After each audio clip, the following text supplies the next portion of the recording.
Good morning. It's Stacy from PeonyLaneDesigns.com. Have you subscribed to the channel yet? If not, click the little blue button. Look what we got. Don't forget to click the subscribe button, comment down below, like this video, and click the bell icon to be notified.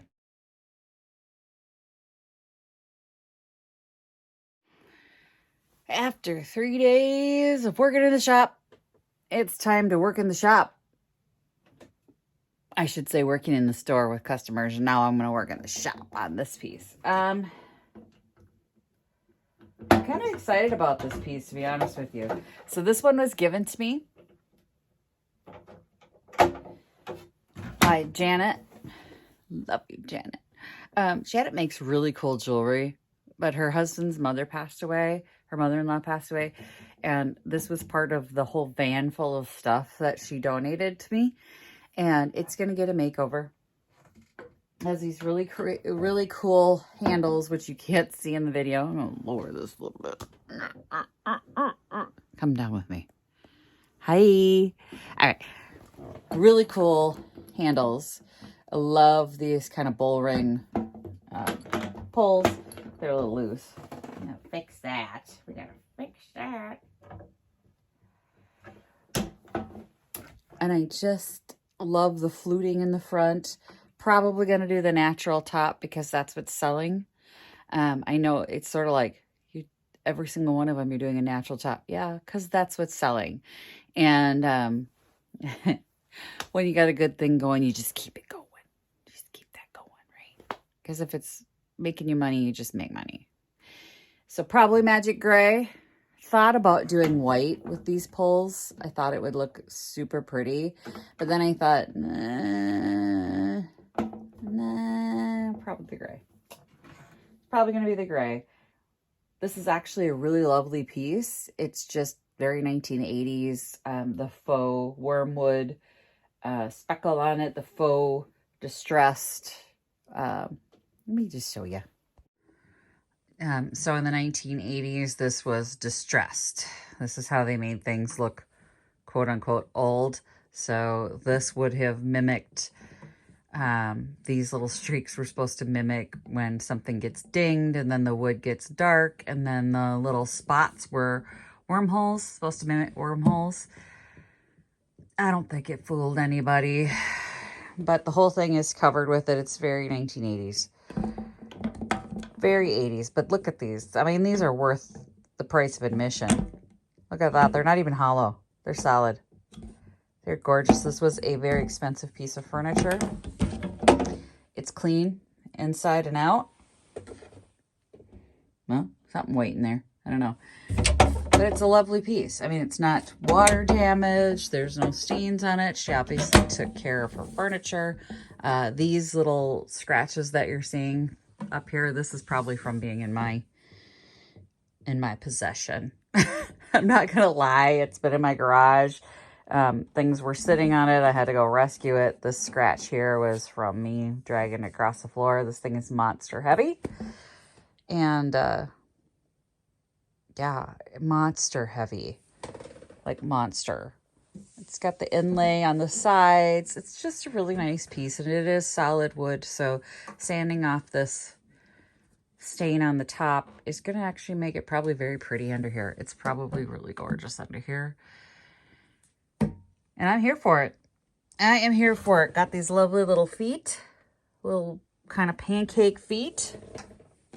It's just, I'm in love with the bull ring poles here. I love these. I don't think I'm going to do anything but wash them and protect them here. First things first, though, is getting another stool underneath it because it is precariously balanced up here. I don't want it on the floor, simply for the fact that I need to get under these bun feet. I'm going to actually have to flip it on its head, and this thing is so heavy. Like, my shoulder hurts already. I need to be in a bigger shop, and I need to be able to have furniture movers. Like, not people that do that. Like, a hydraulic lift to get it off the floor so that I don't have to I could sit on the floor, but there's not enough space in here for me to be on the floor crawling around on my belly, because these are really, you saw them, really low to the ground. So to paint really low to the ground, I would have to literally army crawl up to it and be painting underneath it. It needs to be lifted up. I would love to get a hydraulic table to move things up.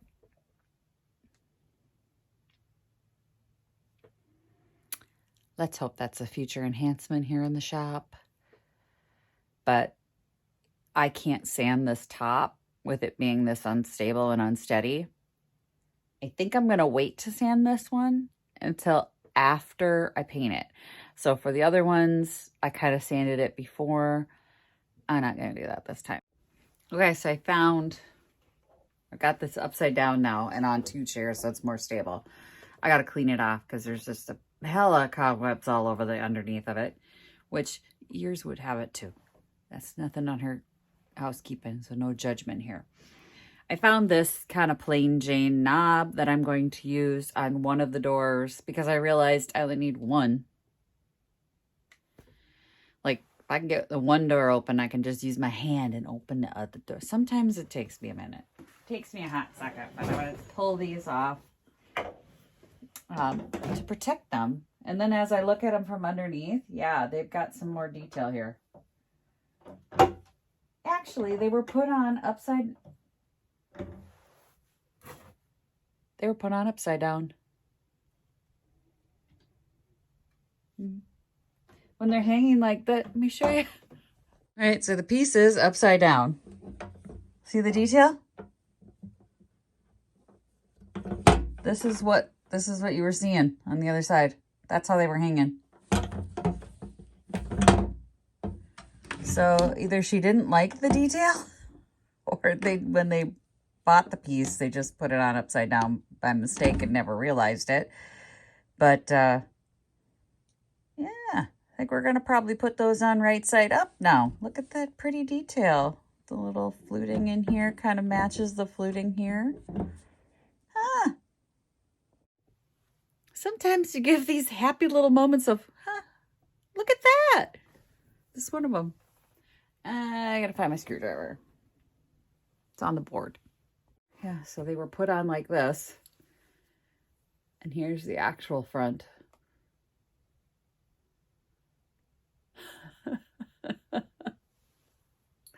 They're very cool. I like them, and they're solid. They're heavy. Like, they don't make them like this anymore. If these were made today, this entire back would be open and it would be hollow. So you'd know this was the front.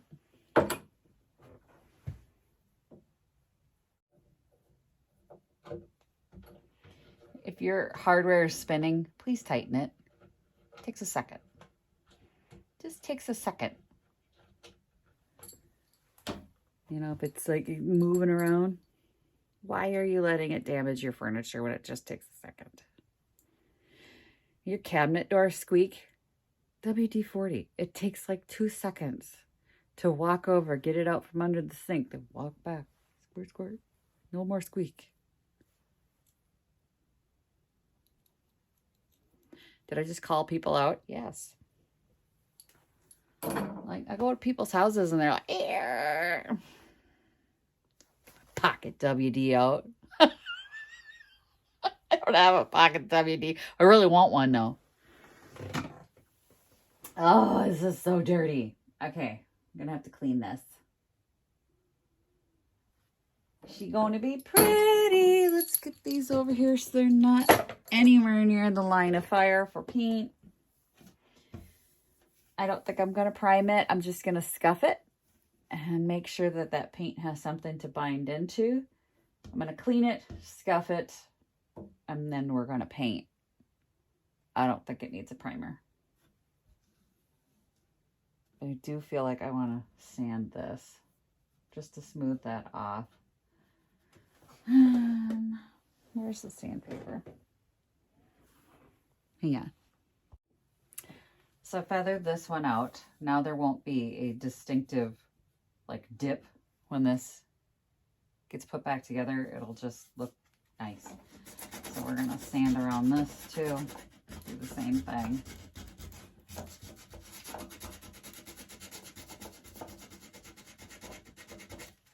You just want to feather it out so that it feels smooth, like going out from the edge.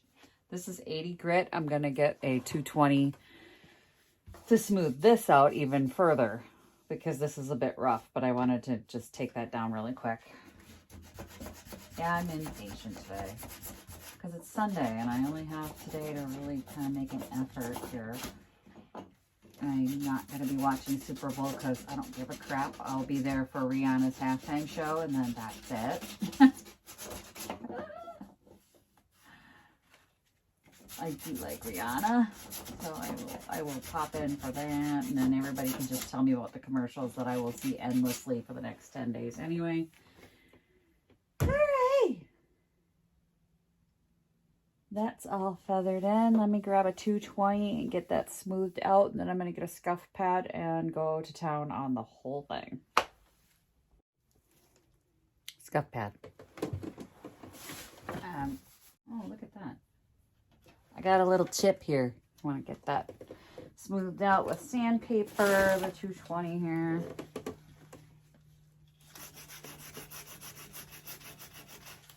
Get that blended in.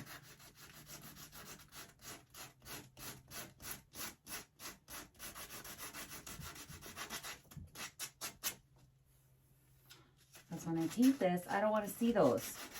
I have seen some. Guys, okay.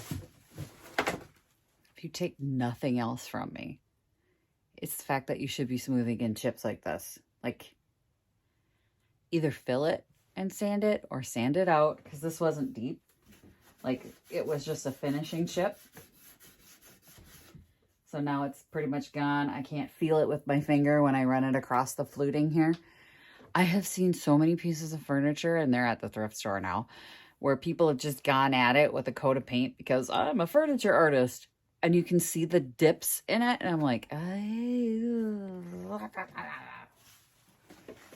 just take that little extra time, right? To kind of run this along here. Beautiful. I'm not going to feel that anymore.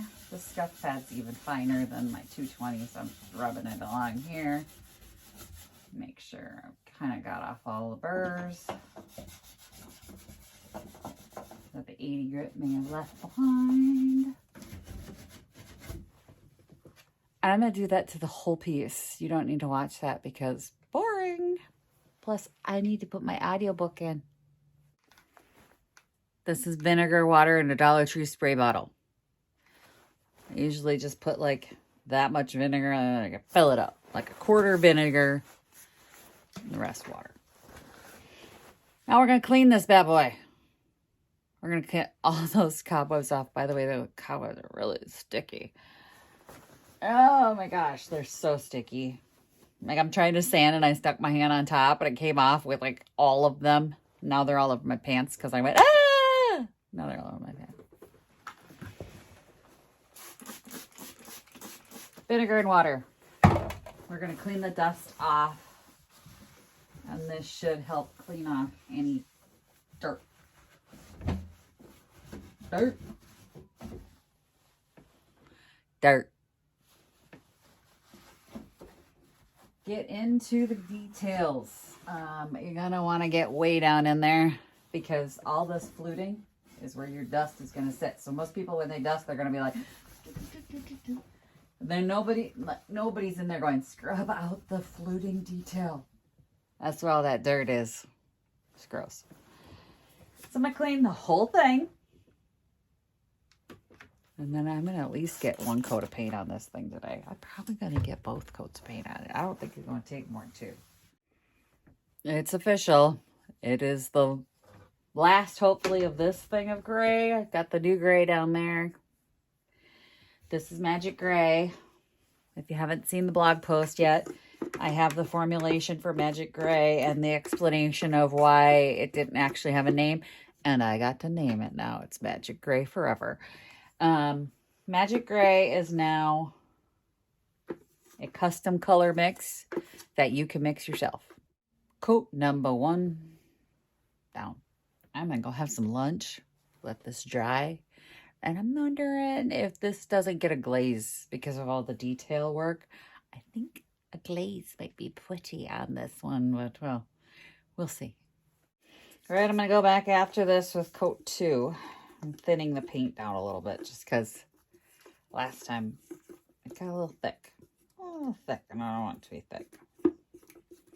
So all I did is put a little bit of splash of water in there, and I'm just mixing it up. To thin water-based paints, you just need a little water.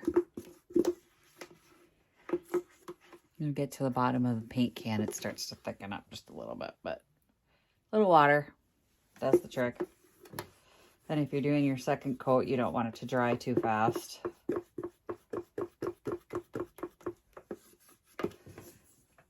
But it's already looking pretty.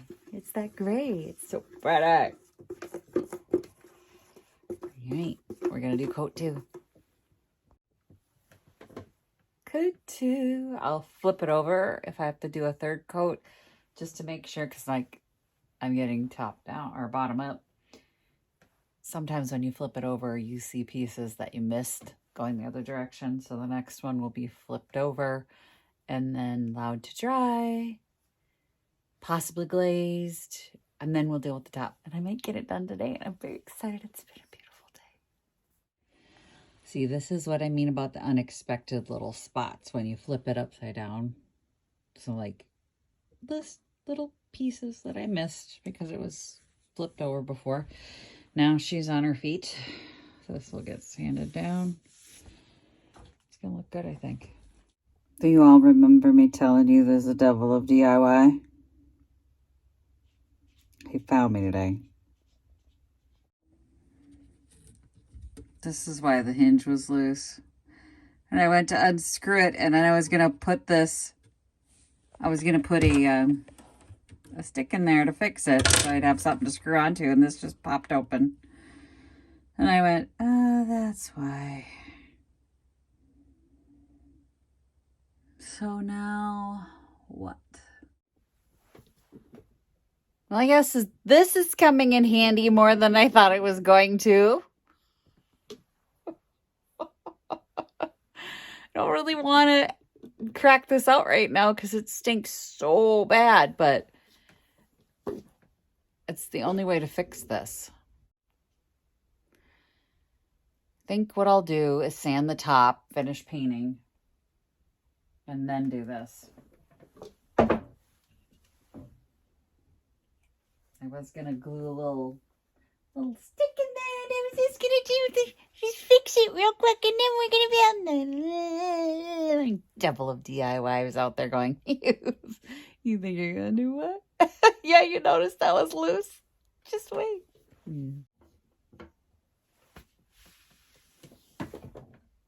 I'll do my paint touch-ups. Then I'm going to sand this top. Get that all prepped up. Maybe I will even actually go as far as sealing the top and then do this, because then tomorrow... Get out, Margot! There are sharp things to go. Margot's hiding. You can't be in here. No, I told you I'd leave the door open so you can see me, but you can't come in. Sit down. Sit. Sit. I just want to be close to you, Mom. No, you can't be close to me. Anyway. I'm going to have to close the door anyway on her to sand this top. But I'm going to get as much of this done before I have to close the door for this. And then we'll go from there. I can't change it, you know, so there's no point in being upset about it. I just don't want to use this. I was hoping I had some quick wood. I got to get some quick wood. Didn't I buy some quick wood? I don't have any, though. Like, where it's supposed to be, it is not there. So I must not have. Quick wood is a 2-part epoxy putty. It's just more convenient to use. It is less noxious, in my opinion. It smells more like a perm when you put it together. We've used it on multiple repairs. I prefer it to this. This is very, very strong and very, like, the whole house smells when you use this. Not really. I mean, it's not like, you could smell it in the living room. But I'd rather not use this one. I mean, if I could get away with the epoxy putty and do that, I would rather use that. But I don't have it, so we can't. This thing's trying to kill me now. It was so hard to break through this clear coat.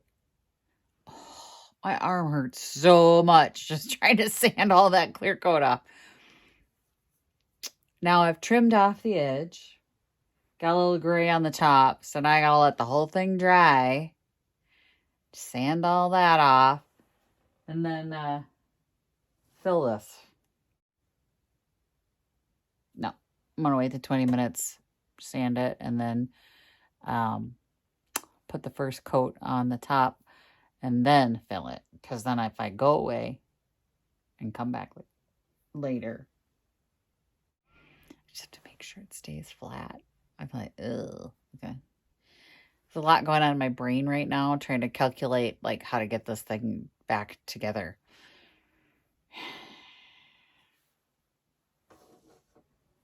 You wouldn't think this little piece, but look at, it's all foamy too. What the heck is on here? Like, it doesn't feel like wood. It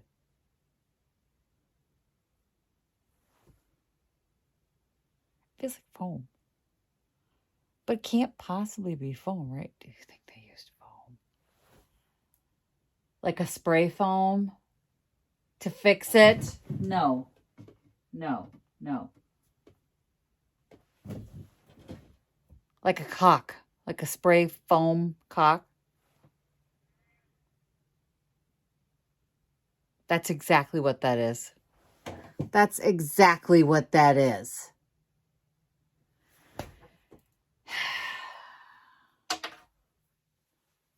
Okay. You don't have to do that because I'm going to show you the right way to do it, right?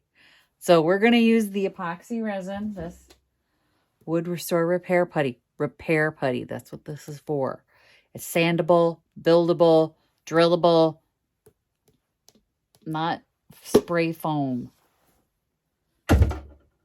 Oh my gosh. I can't even believe, I'm like, why does this feel like it's a foam of some kind? Oh God. And this is paint. This is paint. This isn't wood stain. That's paint. They took brown paint and painted over it to try and blend it in. Well, it held up for a few years. Just when I think there can't be an even more creative repair, somebody uses spray foamed. Like, wow. I'm surprised that stayed at all. Like, at all. Any kind of tugging on that, well, it did loosen it, but what do you want to bet? He said, don't use the one on the left then. Just use the one on the right. Or they just stopped putting stuff in here.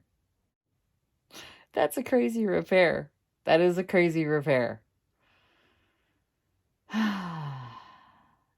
God love you. You tried. Yeah, look how gorgeous this wood is. I got the first coat of tung oil on it. I can't even believe they covered this with some crappy oak stain. And, oh, look at it, it's so pretty. It's so pretty. I'm putting my mask on to do the stinky stuff and get my gloves on to rebuild the door. But look how pretty that wood is.